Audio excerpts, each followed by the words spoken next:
Welcome YouTube channel Durga sir ji में आपका स्वागत है। आज का हमारी क्लास है सेकंड सेमेस्टर मैथ के अंतर्गत। आज हम बात करेंगे महत्तम समापवर्तक के बारे में, यानी मासा के बारे में। महत्तम समापवर्तक अभाज्य गुणनखंड या भाग विधि द्वारा आपको बताया जाएगा। ठीक है, इसके पहले हमने लासा के कुछ क्वेश्चन कराए थे। उसमें हमने जो भाषाई क्वेश्चन रखे बहुत ही इंपॉर्टेंट क्वेश्चन है, बहुत ही आने वाले क्वेश्चन है। इसी प्रकार हम महत्तम समापवर्तक में हम ऐसे क्वेश्चन रखेंगे जो आने वाले पेपर में वही क्वेश्चन आएंगे जो हमने पढ़ाया है। पहले हम न्यूमेरिकल पढ़ाएंगे, इसके बाद भाषाई पढ़ाएंगे। न्यूमेरिकल क्वेश्चन हम 1-2 पढ़ाएंगे। भाषाई क्वेश्चन में जो हम रखेंगे पेपर में आने की संभावना उसमें 100% है कि पेपर में आएगा। ठीक है, तो हम पहला क्वेश्चन ले लेते हैं। देखिए, मासा निकालने की 2 विधियाँ होती हैं। एक होता है अभाज्य गुणनखंड विधि, एक होती है भाग विधि। अभाज्य गुणनखंड आपने करना सीख लिया था कि आप कैसे सवाल को लगाना है। जैसे कि 48 और 64 का आपको निकालना है मासा निकालना है अभाज्य गुणनखंड द्वारा।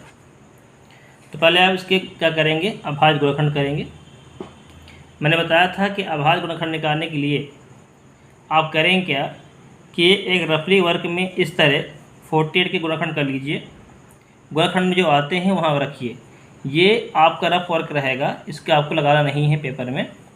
ठीक है, ये गुणनखंड करेंगे। देखिए, 2 दूनी 4, 4 दूनी 8, 8 दूनी 16 और 16 दूनी 32, 2 दूनी 4, 4 दूनी 8, 8 दूनी 16 और 16 तीन 48। ठीक है, तो ये आपके गुणनखंड हो गए। जब आप करेंगे इस तरह, इसको करने के बाद इसे करेंगे तो जाएगा 24 आएगा। करेंगे तो इस तरह आ जाएगा। इस तरह 64 का निकालेंगे तो 64 को भी आपको पहले इस रफ वर्क में करना है। 3 6 2 दूनी 4, 2 करेंगे 16 आएगा, 2 करेंगे 8 आएगा, 2 करेंगे यहाँ पर 4 आएगा, 2 करेंगे 2 आएगा, 2 करेंगे यहाँ पर 1 आएगा। तो गुणनखंड कितने 2 यहाँ पर आए हैं, 1 2 3 4 5 6, 2 गुणे 2 गुणे 2 गुणे 2 गुणे 2 गुणे 2 चेक कर लिए। 2 नहीं 4, 4 दूनी 8, 8 दूनी 16, 16 नहीं 32, 32 नहीं 64। इसका मतलब करेक्ट है। अब आप क्या निकालना है, मासा। तो मासा निकालने क्या करना पड़ता है, ये जो संख्या दी होती हैं उनमें जो कॉमन होता है वही उसका मासा होता है। ये दोनों मैच कर, देखिए ये मैच हो रहा है, ये मैच हो रहा है, ये मैच हो रहा है, ये मैच हो रहा है।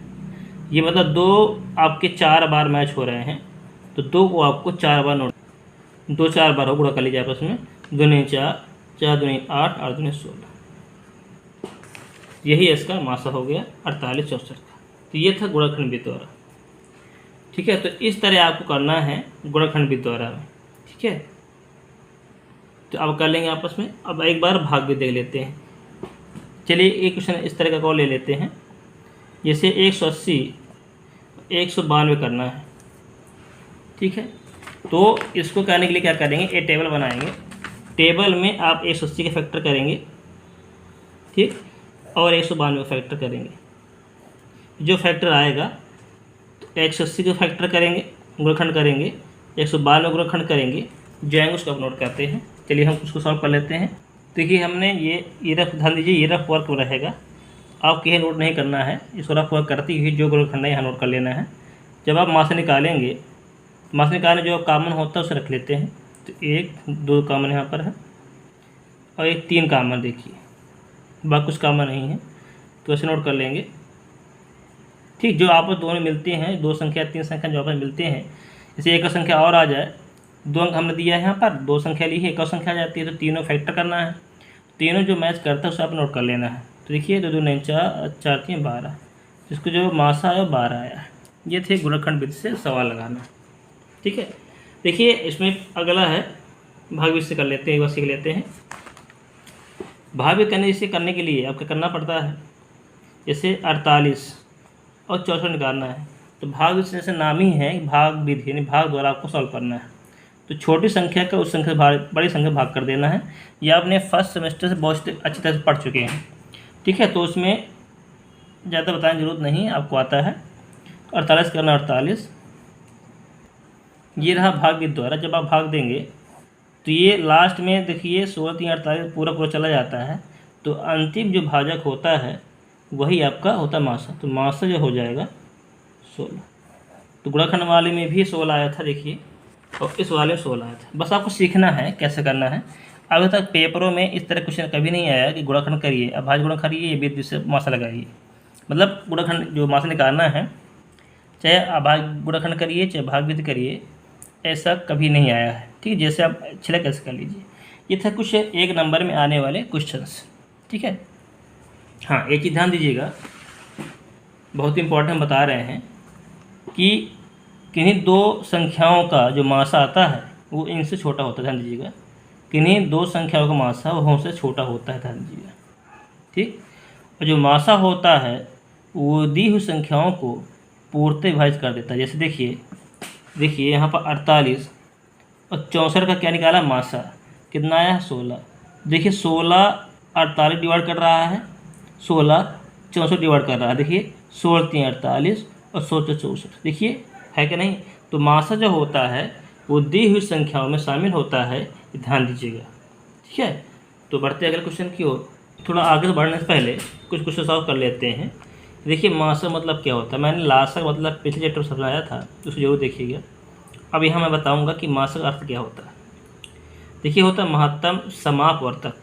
ठीक है, मतलब दी हुई संख्याओं को जो अपवर्तक निकालते हैं उसमें जो अधिकतम अपवर्तक होता है, सम मीन्स होता है बराबर और महत्तम मीन्स होता है ना, महत्तम मीन्स होता है अधिक और सम मीन्स होता है बराबर, अपवर्तक होता है। अब अपवर्तक जानते हैं, दी हुई संख्याओं को डिवाइड कर देता है। ठीक है, तो 8 देखिए 8 के अपवर्तक निकालिए, तो 8 का अपवर्तक 1 आया, 2 आया, 4 आया, 8 आया, 1 आया, 2 आया, 4 आया, 8 आया, 16, ये इसके अपवर्तक होते हैं। ठीक है, तो यही मतलब होता है। और कह रहा है महत्तम मतलब अधिक से अधिक। देखिए अगर देखा जाए तो 8 और 16 में 1 भी कॉमन है, 2 भी कॉमन है, 4 भी कॉमन है, 8 भी कॉमन है। तो मैंने बताया था कि जो दी हुई संख्याओं में जो कॉमन होता है वही उसका क्या होता मासा होता है। लेकिन ये होता है महत्तम अधिक अधिक, मतलब इस अपवर्तक में जो अधिकतम संख्या है, अधिकतम सम बराबर संख्या है, वही इसका मासा होता है। देखिए अधिकतम हमारे पास 8 है, तो 8 दोनों में बराबर है, तो 8 इसका समापवर्तक है। ध्यान दीजिएगा, तो इसका जो मासा निकलता है वो आता है 8। मैंने लासा को इस तरह भी, लासा को भी मैंने इस तरह से क्लियर कर दिया है। ठीक है, एक एक पॉइंट मैंने अर्थ को बताकर किया है, तो ध्यान दीजिएगा। यही होता है महत्तम समापवर्तक। अर्थ होता है कि दी हुई संख्याओं के जो समान अपवर्तन निकालें, उसमें जो अधिकतम संख्या होती है वही उसका मासा कहलाता है। ठीक है, तो आगे बढ़ते हैं। अब हम व्यवहारिक क्वेश्चन करते हैं। इसमें पहला क्वेश्चन कह रहा है कि 2 अभाज्य संख्याओं का मासा क्या होगा। ठीक है, मतलब 2 अगर अभाज्य संख्याएं हैं तो उसका मासा क्या निकलेगा। जैसे मान लीजिए 5 एक अभाज्य संख्या है और 7 एक अभाज्य संख्या, कोई भी ले लीजिए। तो मैंने बताया था अभाज्य संख्या वो होती है जिनके अपवर्तक समान होते हैं। तो 5 और 7 जब अपवर्तक निकालेंगे तो 1 निकलेगा, 5 निकलेगा और 1 निकलेगा, 7 निकलेगा। ये क्या है अपवर्तक। ठीक है, तो देख रहे हैं इन दोनों को जो समान अपवर्तक क्या मिल रहा है, तो 1 मिल रहा है। अर्थात 5 तथा 7 का जो मासा निकला वो निकलेगा 1। तो नोट करिएगा, किन्हीं 2 अभाज्य संख्या का जो मासा होता है वो हमेशा 1 ही होता है। ठीक है, अगला देखते हैं। कह रहे हैं 2 क्रमागत सम संख्याओं का मासा क्या होता है। मासा बताना है, जो मासा जो निकलता है वो सम संख्या होती है, विषम संख्या होती है। हाँ, इसमें ध्यान दीजिएगा कि 2 संख्याओं का जो मासा होता है वो 1 होता है और 1 आपकी विषम संख्या है। ध्यान रखिएगा कि 2 अभाज्य संख्याओं का हमेशा मासा विषम निकलता है। अब हम क्रमागत देख लेते हैं सम संख्याओं का। 2 अभाज्य है, ठीक है, इसमें न सम है न दिया कुछ दिया ही नहीं गया है। इसमें कह रहा है क्रम से 6 और 8, 6 8 एक क्रमागत सम संख्याएं हैं। जब इनका मासा निकालेंगे, देखिए इस मासे को हम भाग द्वारा भी हल कर सकते हैं, तो भी इसका एक आंसर आता। तो जिसके जो मासा निकालेंगे उसको फैक्टर कर लीजिए, तो क्या निकलेगा 2 गुणे 3, इसका फैक्टर निकलेगा 2 दूनी 9 4 और 4 दूनी 8। इसमें क्या मैचिंग हो रहा है, 2 आपस में मिल रहा है, अर्थात इसका जो मासा निकलेगा वो 2 होता है। अर्थात कहा सकते हैं या कहा जा सकता है कि दो क्रमागत सम संख्याओं का जो मासा हमेशा 2 ही निकलता है, और 2 क्या है, सम है। तो ध्यान दीजिएगा कि दो क्रमागत सम संख्याओं का मासा हमेशा सम निकलता है। अब यहाँ पर मोस्ट इम्पॉर्टेंट क्वेश्चंस है, ठीक है। देखिए पहले ये क्वेश्चन कर लेते हैं, फिर उस क्वेश्चन करेंगे, ठीक है। तो पहले समझने की कोशिश करते हैं लैंग्वेज में किस तरह सवाल आते हैं। देखिए तो कह रहे हुआ है बड़ी से बड़ी संख्या बताना है। देखिए यहाँ पर मैंने लास्ट में बताया था छोटी छोटी, यहाँ लिखा है बड़ी से बड़ी, ठीक है। तो यहाँ मैंने मासा का महत्व बता दिया था कि आपको अधिकतम बड़ी से बड़ी संख्या निकालनी पड़ती है मासा में। तो बड़ी बड़ी संख्या बताइए, इसमें 60 और 45 को भाग देने पर ये पूरी तरह से विभाजित हो जाए। मतलब ऐसी संख्या बतानी है जो 60 को विभाजित कर दे और 45 कर दे। तो मैं बताया था कि मासा मतलब क्या होता है, ऐसी संख्या जो दी हुई संख्याओं से पूर्णतः विभाजित हो जाती है, वही उसका मासा होता है। तो ये तो पूछ रहा है कि 60 को विभाजित कर दे और 45 कर दे, अर्थात 45 तथा 60 के क्या निकालेंगे, मासा। तो निकालिए, तो 45 और 60 जब मासा निकालेंगे, जब हम 15 और 60 का मासा निकालते हैं, जो मासा निकलता है हमारा वो निकलता है 15। अब देखिए क्या 15 दी हुई संख्याओं को डिवाइड कर रही है। तो देखिए 15 3 45 और 15 4 60, अर्थात 15 से 2 संख्या कट रही है, तो इसका मासा हमारा करेक्ट है। तो ये बात यहाँ पर समझ गई होगी। तो बढ़ते हैं अगले क्वेश्चन की ओर। कह रहा है कि वह बड़ी से बड़ी संख्या बताइए जिससे 125 और 94 को भाग देने पर। देखिए बड़ी से बड़ी संख्या कह रहा है, इसका मतलब मासा निकालना है। जो मासा निकालना है तो अगर कह रहा है कि 125 और 94 को भाग देने पर, है ना, बताना है। अगर भाग दे देते हैं तो हमारे पास एक शेष बच जाता है। देखिए आप जानते हैं भाग विधि में, भाग में क्या क्या होता है, जब किसी संख्या भाग देते हैं तो शेष तभी बचता है जो उसमें एक्स्ट्रा होता है, अधिक होता है। जैसे हम 2 का भाग देंगे 15 में, जब 2 का भाग 15 में देंगे, 2 सत्ते कितना है 14, अर्थात एक एक्स्ट्रा शेषफल बचा है ना। शेषफल एक कैसे बचा है, जो शेषफल बचा है उसको क्या करेंगे, घटा देंगे 15 में। तो अगर 15 माइनस 1 कर दे कितना आएगा 14, अर्थात 14 जो है 2 से पूरी तरह विभाजित हो जाती है, होगी ना होगी।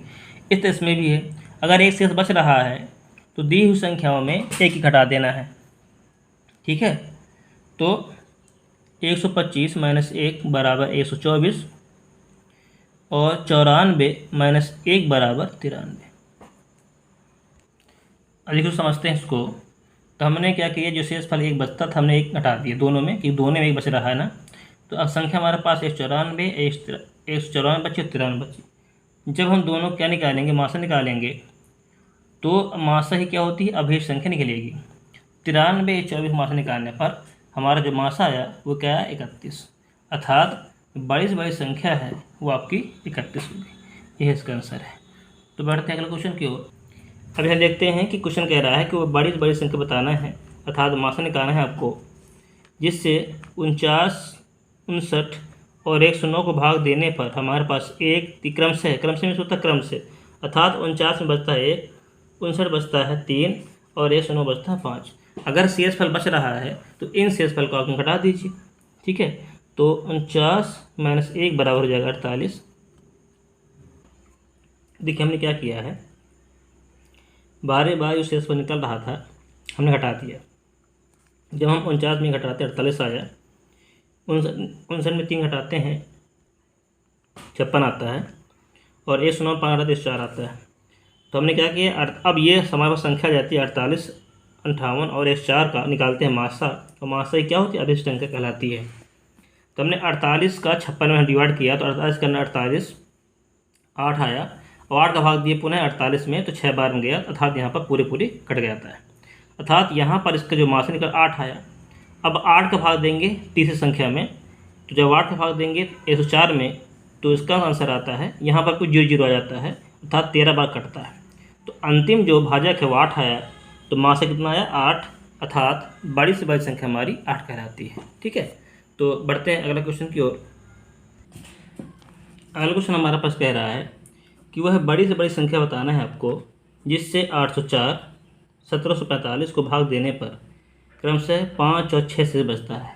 देखिए इसमें भी दो संख्याएं हैं, 804 और संख्या है 1745। अब जब क्रम भाग देते तो यहाँ पर 804 में बचता है 5 और 1745 बचता है 6, ठीक है।